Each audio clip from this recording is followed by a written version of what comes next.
مقبوضہ جموں کشمیر کی حیثیت یک طرفہ طور پر تبدیل کرنے کے بھارتی اقدامات کے 3 برس مکمل ہو گئے۔ کنٹرول لائن کے دونوں اطراف اور دنیا بھر میں مقیم کشمیری آج یوم استحصال منا رہے ہیں۔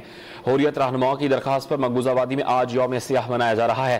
مقبوضہ وادی میں مکمل ہڑتال ہے۔ عالمی برادری کی مجرمانہ خاموشی تاحال قائم ہے، جبکہ کشمیریوں کا جذبہ حریت ہمیشہ کی طرح برقرار ہے۔ مودی حکومت نے اقوام متحدہ کی قراردادوں اور عالمی قوانین کی سنگین خلاف ورزی کرتے ہوئے 5 اگست 2019 کو بھارتی آئین کی دفعات 370 اور 35A منسوخ کر کے مقبوضہ وادی کی خصوصی حیثیت ختم کی اور اس کا فوجی محاصرہ کر لیا تھا۔